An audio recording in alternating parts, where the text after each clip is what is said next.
I'm more of an artist type producer. I like to make. I'm very into video production. I Right. went through a whole phase where I studied video and photography and lighting and all that stuff. So, and then I started working with labels and I started working with different artists in the Atlanta area building their brand up. So I went through this like whole maybe like 5 to 6 years where I was just really only working on branding. I didn't even make beats for probably about 4 years, and so when I came back into making beats again and just being productive, it was something that I missed. It was like it stood out, because there just wasn't a lot of people focusing on the production quality of their visuals. And this is again like 5 years ago, 6 years ago. Things have changed now. You see a lot more, guys doing that. But when I came into the space, especially on YouTube, there was really nobody doing it at a Yeah. at a high level. There were a few cats that were that I looked up to that I watched, but they kind of faded out. I guess they really weren't seeing the benefits they wanted out of YouTube, because it's a visual platform. So I kind of brought that visual quality into the YouTube space as far as like MPCs and music production. And I was lucky enough to kind of just be ahead of the curve in that respect. So I was able to build a following pretty quickly. And I guess they say, heavy is the crown or whatever, and I'm not calling myself like on top of nobody, but when you're kind of on top of your game and you're doing things that not a lot of people are doing, it's easy to just kind of look at one person and just take shots at them. And Right. especially when you're talking about industry producers, right? Because content creators like me, like I call myself that proudly because when I was doing this, when I started my YouTube career, no industry guys were doing that. There was nobody. Timberland wasn't on the platform. Premiere wasn't on the platform. Nobody was sharing how to use these things. Right. And for me, it was like, look, I just got back into this after 4 years off. I know there's people out there like me who are trying to figure these new ones out. Let me just go ahead and share how I'm rocking them. And it just turned into an audience. And then, you fast forward 4 or 5 years, you start to see the industry, the music industry, the music recording industry. The music industry is bigger than just the recording industry, but people call the music recording industry the music industry. And guys from the recording industry realize that you have to be a content creator.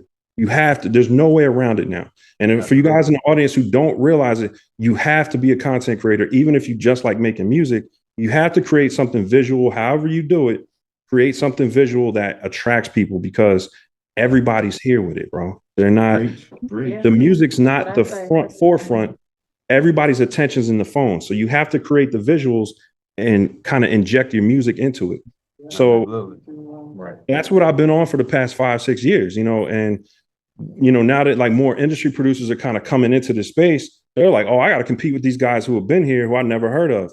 Yeah, you never heard of us because you weren't in this space. You know what I'm saying? So it's like it turns into an ego battle where these industry guys are coming over and they're trying to find a foothold. And I guess sometimes when you're coming from what I call zero sum game, when the music industry was like, you're limited in how many checks are written, you're limited in how many opportunities they are. The internet's not like that. YouTube is not like that. The creator economy, which is it's really called, is not like that. There's unlimited opportunities. The audience is always growing. So you get guys coming from this industry where everybody's fighting for position and they think they have to do that on YouTube. So they start attacking people like me. They start attacking people that have already been there, but they don't understand you don't have to do that here. You don't have to do that in these spaces.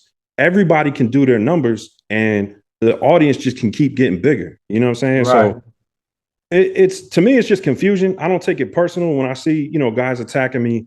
They either haven't figured out how to do what I'm doing or they haven't figured out their next move, or because personally I don't diss anybody. I don't attack anyone. So for They somebody be that hating on you, bro. I think they be hating, bro. hey I think man, they be hating on you, Zach. You know what I'm saying? They be hating on you, boss. Like, yeah, I don't call it hate. I I look at mean, it as more confusion and frustration. You know what I'm saying? Because hate means I did something to them and they loved me at one point and then they turned on me, right? Like hate is negative love. This is more frustration. confused admiration. Where they want to get. Yeah, it's confused admiration. Exactly. So that's why you see guys diss me and then they do things that I do, right? Like I drop a physical sample pack, they drop a physical sample pack. Right. Facebook group, they start a Facebook group. Like it's obvious to me, but everybody doesn't see it that way. They think a lot of people are used to the hip hop game where everybody has to diss each other to get to the top. Well, that's not how YouTube works. You don't have to do that. So I'm not going to participate in that. That's like, why would I do that, bro? You're not hurting my audience.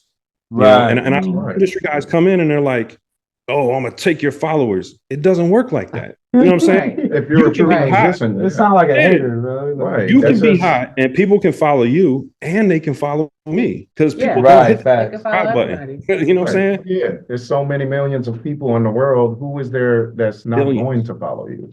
Right. You know, And you know, that's the difference between the music industry, which is dying, it's atrophying. Like you see what's happening with TikTok, where they don't even respect Universal Music Group, the biggest label of all time. right. Like, right. Take it off. We don't care. We got other artists. If people haven't realized yet, the music industry is dying, and those guys who were in the music industry, and that's where all their eggs were, they're coming over to the content or the creator economy because they know that's where the opportunity is. So if you see guys coming from the music industry and they're dissing guys like me, it's all out of insecurity. It's all out of them not really knowing what to do, and they're trying to figure it out. And they're like, hey, how it worked for 50 Cent and how it worked for these guys is, let me just diss the biggest guy over here and get some attention. And it works sometimes, you know what I'm saying? It's like the Donald Trump strategy. Like you diss people and you get attention.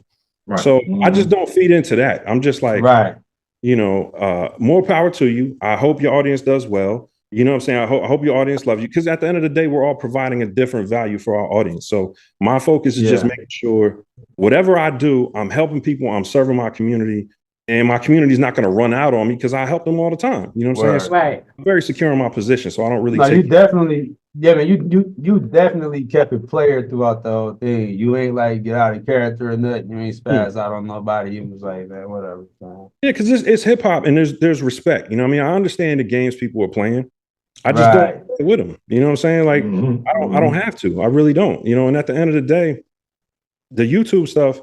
Even though, you know, it's like, you know, I make a bag off of this. Like I definitely provide value to my audience and I get paid for it. But at the end of the day, this isn't my bread and butter. You know what I'm saying? If things get too weird and the audience gets too toxic, I'll just go make money with my other businesses. Y'all see behind me, I got presses, I got 4 businesses running out of my home. You know what I mean? So it's not, I do this because I love it. I work on these MPCs and these tools that I use and share information because I love my community. I love what I do. It's not like, you know, financial gain is necessary to keep your movement going. You know, you have to make money to expand and really grow your programs and your ideas. But at the end of the day, it's like, that's not the main goal. The main goal is to serve the community.